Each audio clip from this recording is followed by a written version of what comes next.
साथियों नमस्कार। धरतीपुत्र फाउंडेशन पे आपका स्वागत है। जैसा कि पिछली क्लास में हम आपको यूनिवर्सिटी के बारे में बताए थे, केवीके के बारे में बताए थे। आज हम आपको बताएंगे कि एग्रीकल्चर के क्षेत्र में जो हरित क्रांति है या जितनी क्रांतियां हैं, जो एग्रीकल्चर सेक्टर में क्रांतियां हैं, जो क्वेश्चन पूछा जाता है आपकी परीक्षाओं में, बार बार एक क्वेश्चन आता है कि हरित क्रांति का संबंध किससे है, श्वेत क्रांति का संबंध किससे है, रेनबो का संबंध किससे है, व्हाइट रिवॉल्यूशन का संबंध किससे है, येलो रिवॉल्यूशन का संबंध किससे है। तो इन सब को हम आज आपको एक एक करके विस्तृत रूप से पढ़ाएंगे, बताएंगे, समझाएंगे। और मेरी कोशिश है कि जो मैं पढ़ाऊं, जो आपको बताऊं, वो आपके एग्जाम में फंसे। जो एग्जामिनर आपसे पूछे वो उसका उत्तर आप दे सकें, जो क्वेश्चन आपसे बने उसको आप हल कर सकें, ताकि आप अधिक से अधिक परीक्षा में मार्क ला सकें। चलिए अब आगे देखते हैं, हरित क्रांति से स्टार्ट करते हैं। आप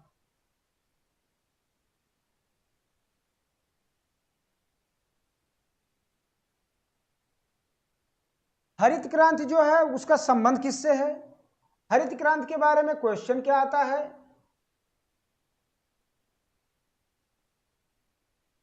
और जो भी क्वेश्चन पूछे जाते हैं हरित क्रांति से रिलेटेड, उसका हम विस्तृत आपको जानकारी देंगे। सबसे पहले आप जानिए, हरित क्रांति उसको कहा जाता है ग्रीन रिवॉल्यूशन।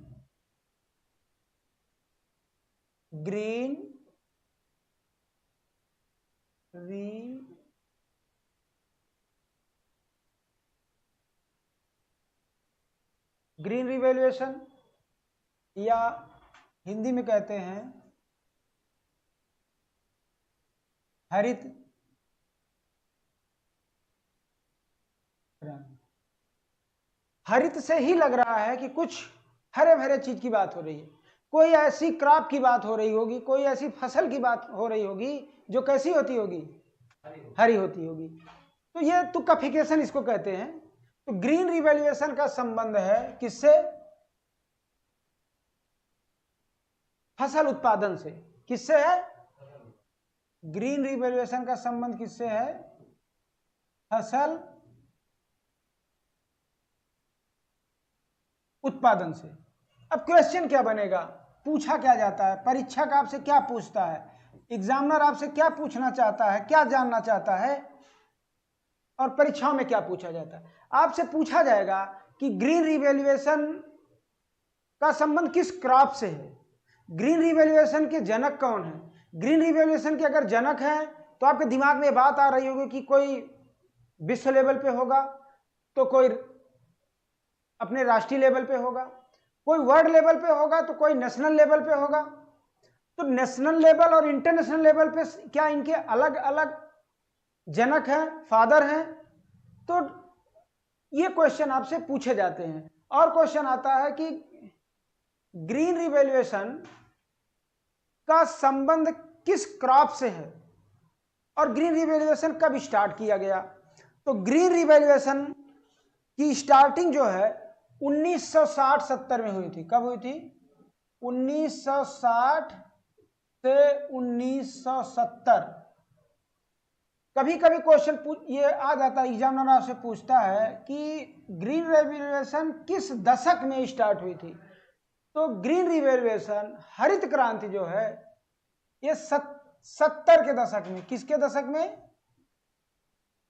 70 के दशक में आरंभ हुई थी। फिर क्वेश्चन आता है कि ग्रीन रिवॉल्यूशन की स्टार्टिंग हुई कहां से आखिरकार। दोस्तों, ग्रीन रिवॉल्यूशन की स्टार्टिंग मैक्सिको सिटी से हुई है। कहां से हुई है, मैक्सिको से हुई है। और ग्रीन रिवॉल्यूशन में सबसे ज्यादा अगर इफेक्ट किसी का पड़ा है तो मैक्सिकन वैरायटियों का, जो गेहूं की मैक्सिकन वैरायटी हैं, उन्हें बौनी प्रजाति भी कहा जाता है। और गेहूं की बौनी प्रजाति का बौना होना वो किसी न किसी जीन के कारण होता है। जैसे जीन के इफेक्ट या जीन के प्रभाव से ही हमारा चरित्र, हमारी ग्रोथ और हमारी डेवलपमेंट निर्भर करती है। दो शब्द हमने आपको बताया, एक बताया आपको ग्रोथ, दूसरा क्या बताया, ये जानते रहिए, क्योंकि ये बार बार एग्रीकल्चर जब आप पढ़ोगे, साइंस पढ़ोगे तो क्वेश्चन आएगा। कभी आप कोई इंटरव्यू देंगे तो उसमें भी पूछा जाएगा, हो सकता है एग्जामिनर पूछ ले कि ग्रोथ एंड डेवलपमेंट में क्या अंतर है, क्वेश्चन आता है। ग्रोथ एंड डेवलपमेंट, ग्रोथ जो होती है एक निश्चित क्या होती है, समय तक होती है। जैसे हमारी हाइट, आपकी हाइट या पौधों की हाइट एक निश्चित समय तक क्या होती है, बढ़ती है। लेकिन ग्रोथ का मतलब क्या होता है, हिंदी इसको क्या कहा जाता है, वृद्धि। ठीक है, ग्रोथ की हिंदी क्या होती है, वृद्धि। और डेवलपमेंट को क्या कहा जाता है, विकास। ठीक, तो जो डेवलपमेंट है ये जीवन पर्यंत होता है, मतलब जीवन भर होता है, ये जीवन पर्यंत होता है। लेकिन जो ग्रोथ है वो कहां तक होती है, एक निश्चित समय होती है। क्या होती है, जैसे आपका बेटा होगा, बेटी होगी, बहन होगी, अगर वो उसकी हाइट बढ़ रही होगी तो आप क्या कहते हैं कि अभी बढ़ रही इसकी हाइट, कुछ दिन बाद क्या हो जाएगी, रुक जाएगी। तो उसके बाद उसका क्या स्टार्ट होता है, डेवलपमेंट। जैसे अब हम लोगों का क्या हो रहा है, हम लोगों का इस समय डेवलपमेंट हो रहा है, अब ग्रोथ नहीं है। ग्रोथ जितनी होनी थी, नाटे बौने लंबे जो होना था वो हो गए, अब हमारी क्या हो रही है, हमारा डेवलपमेंट हो रहा है। ठीक है, तो हमने बताया था अभी आपसे कि ग्रोथ एंड डेवलपमेंट, ये जानिए बार बार ये टर्मिनोलॉजी पूछी जाती है। और तो गेहूं फसल किसका प्रभाव पड़ा, किस पे,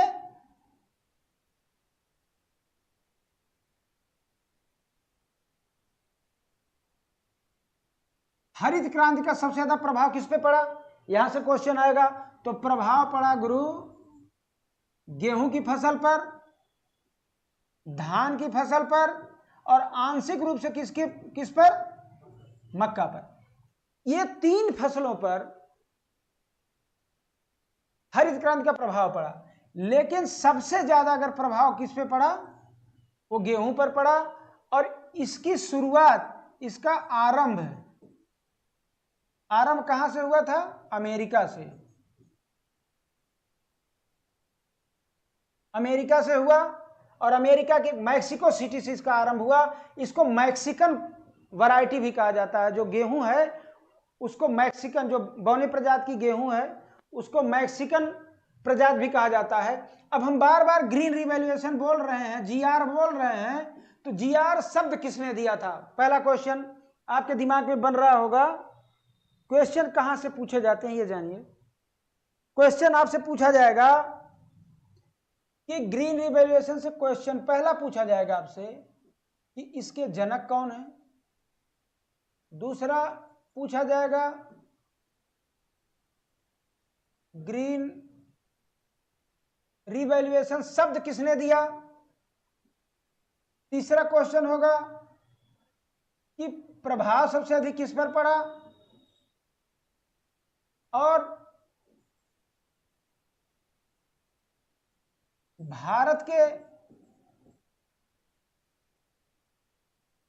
किन किन क्षेत्रों में इसका प्रभाव सबसे ज्यादा पड़ा। तो ये जानिए, पहला क्वेश्चन मोस्ट इंपॉर्टेंट क्वेश्चन है कि ग्रीन रिवैल्यूएशन के फादर या जनक कौन है।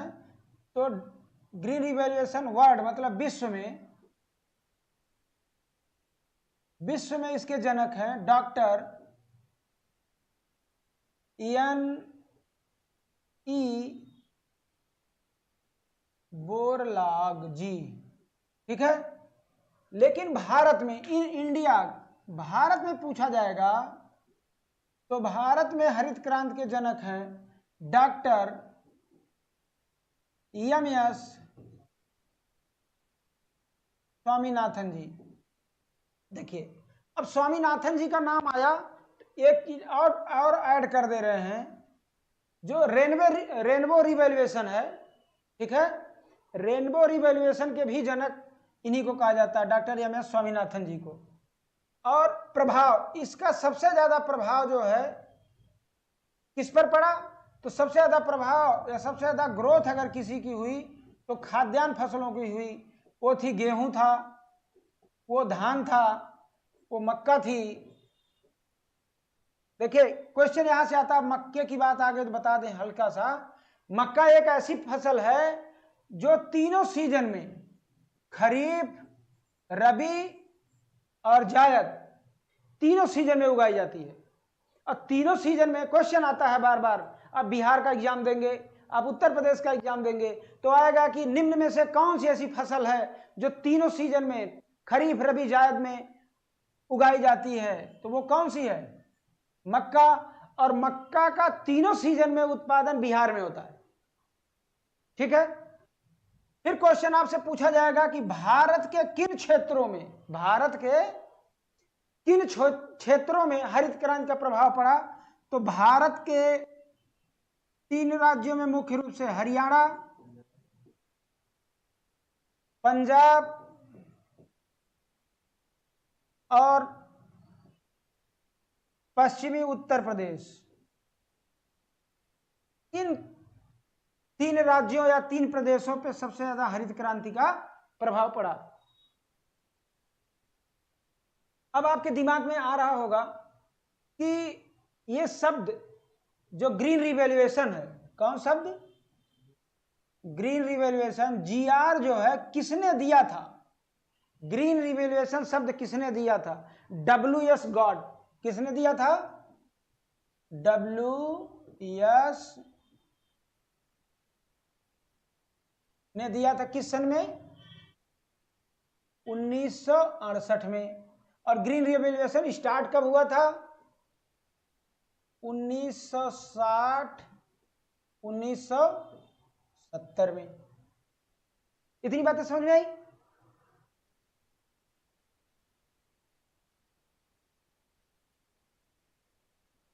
N.E. बोरलाग जी, डॉक्टर N.E.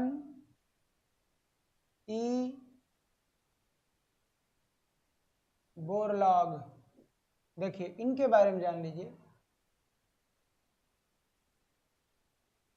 इनको विश्व हरित क्रांति का जनक कहा जाता है, कब से हम बता रहे हैं। दूसरी बात, इन्होंने जो प्रजातियां निकाली, मैक्सिकन प्रजातियां थी।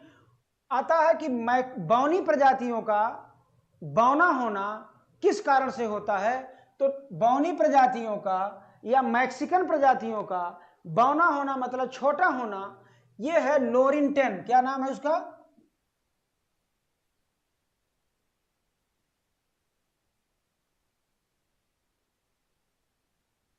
नोरिंटेन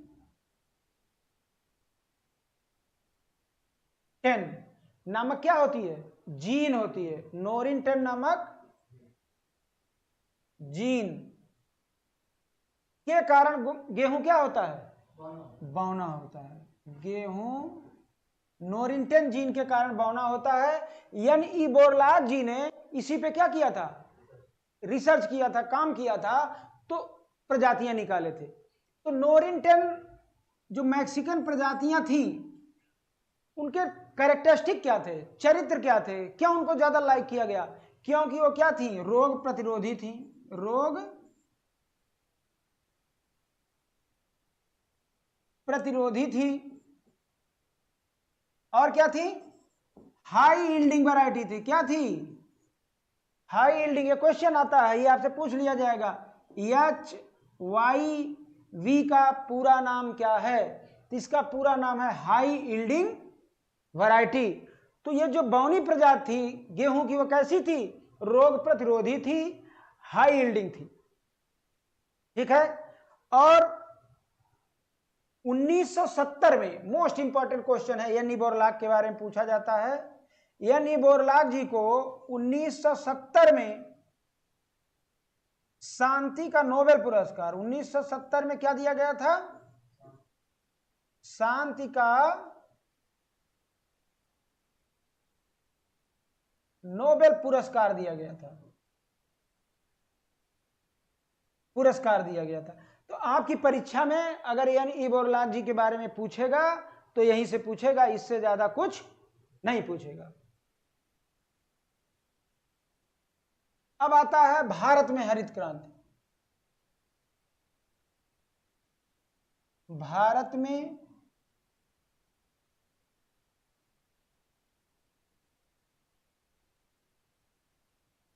हरित क्रांति, देखिए जनक कौन है? क्यों भैया बताइए? जनक डॉक्टर एम एस स्वामीनाथन। अब ये स्वर्गीय हो गए हैं, क्या हो गए हैं? स्वर्गीय एम एस स्वामीनाथन जी हैं। देखिए एम एस स्वामीनाथन, और भारत में कब शुरू हुई? 1965-66 में। क्रांति कब आई? 19। ये क्वेश्चन आता है बार बार आपकी परीक्षाओं में कि भारत में हरित क्रांति का उदय कब हुआ? तो भारत में हरित क्रांति का उदय 1965 और 66 में हुआ।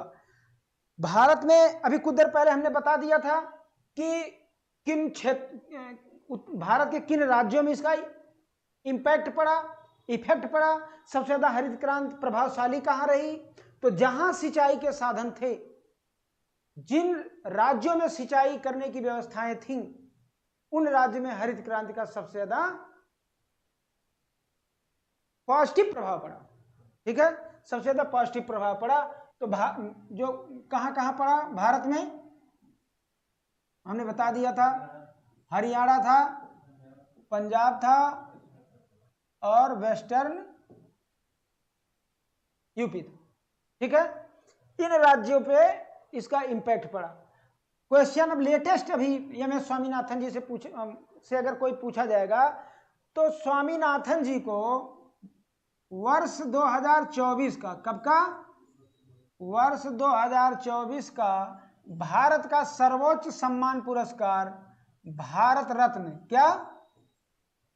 भारत रत्न दिया गया। यह है मोस्ट इंपॉर्टेंट। क्या है ये? मोस्ट इंपॉर्टेंट है। यही क्वेश्चन उठा के आपके सामने क्या कर देगा? उछाल देगा। कहेगा कि लो उछाल रहे हैं और इसके साथ खेलो और हल करो। तो एम एस स्वामीनाथन को आएगा कि भारत में 2024 का भारत रत्न पुरस्कार किसे दिया गया? तो डॉक्टर एम एस स्वामीनाथन को दिया गया और मरणों उपरांत दिया गया है। ठीक है, फिर एक क्वेश्चन आता है सर्वप्रथम, मतलब पहला, फर्स्ट विश्व खाद्य पुरस्कार। प्रथम विश्व खाद्य पुरस्कार किसको दिया गया था? एम एस स्वामीनाथन जी को। ठीक है, 1987 में। कब दिया गया था? 1987 में। तो इतना समझ में आ गया आप लोगों के? ठीक है, तो अब क्वेश्चन जो भी पूछा जाएगा यहीं से पूछा जाएगा, और इसका प्रभाव क्या है ये जान लीजिए थोड़ा सा। हरित क्रांति का प्रभाव, तो प्रभाव जो है वो दो होता है, या तो सकारात्मक होता है या क्या होता है गुरु? नकारात्मक। जैसे माना कि कोई आया, हमको फोन किया या आपको फोन किया, लोग आते हैं रिश्ते वाले मतलब देखने वाले नहीं, रिश्तेदार जिसे कहा जाता है। रिश्ते वालों का तो दूसरी बात हो जाएगी। ठीक, तो रिश्तेदार जब आते हैं, अगर आपको फोन किए तो नकारात्मक सकारात्मक से कोरिलेट कर रहा हूं। जैसे फोन आया और वो कहे कि भैया फोन आ गया आपके पास, तो आपने कहा हाँ रुको मत जाओ, रुको मत जाओ, और उनको समझ में आया क्या? रुको मत जाओ। आपने तो उन्हें रुकने के लिए कहा, लेकिन उनके समझ में क्या आया कि हमसे कह रहे भैया हमारे यहां रुको मत, तुम चले जाओ। तो हरित क्रांति का जितना लाभ था, हरित क्रांति का जितना लाभ था, उसका नुकसान भी है। देखिए सकारात्मक प्रभाव क्या था, प्रोडक्शन हुआ, उत्पादकता बढ़ी, उत्पादन एवं उत्पादकता दोनों बढ़ी। अब दो शब्द हमने लिख दिया, एक लिखा उत्पादन, दूसरा लिखा उत्पादकता। अब इसमें भी कंफ्यूजन, प्रोडक्शन एंड प्रोडक्टिविटी, ठीक है। तो प्रोडक्शन है जो इंटायर टोटल एरिया को लिया जाता है। भारत का 141 मिलियन हेक्टेयर, हमने एक दिन बताया था कि एरिया में क्या होता है, खेती होती है। तो 141 मिलियन हेक्टेयर में जो खेती होती है वो क्या हुई, वो प्रोडक्शन हुई, वो बढ़ी। लेकिन एक हेक्टेयर में, 1 हेक्टेयर कितना, 1 हेक्टेयर में अगर आप 1 हेक्टेयर को नापने की यूनिट क्या है, उत्पादकता है। मतलब 1 हेक्टेयर में आप कितना प्रोडक्शन ले लेते हैं उसे क्या कहा जाता है, पर यूनिट। प्रोडक्शन को जब हम देखते हैं तो किसके अंतर्गत आती है, उत्पादकता के। तो भारत की का उत्पादन भी बढ़ा और उत्पादकता भी बढ़ी। दूसरी बात क्या हुआ, किसानों की आय में क्या हुई, वृद्धि हुई। किसान की क्या बढ़ी, आय बढ़ी, ठीक है। और क्या हुआ, आयात और निर्यात के क्या हुए, मतलब रास्ते खुले, ठीक है। नकारात्मक प्रभाव क्या पड़ा, नकारात्मक प्रभाव यह था कि पर्यावरण क्या हुआ, प्रदूषित हुआ, ठीक। जल संसाधनों का बहुत दोहन हुआ, जल संसाधन का दोहन हुआ। और क्या हुई, लोगों में असमानता बढ़ी, गरीब गरीब होता गया और अमीर अमीर होता गया। मतलब जो किसान जागरूक थे, जिनके पास बड़े काश्तकार जिन्हें कहते हैं आप, जो बड़े काश्तकार थे वो बड़े होते चले गए, और जो छोटे काश्तकार थे वो क्या हो गए, छोटे होते चले गए। तो आज की क्लास में हरित क्रांति से संबंधित बस इतना ही। और आप चैनल को सब्सक्राइब करिए और कराते रहिए, निःशुल्क शिक्षा का पूरा उपयोग करिए। धन्यवाद।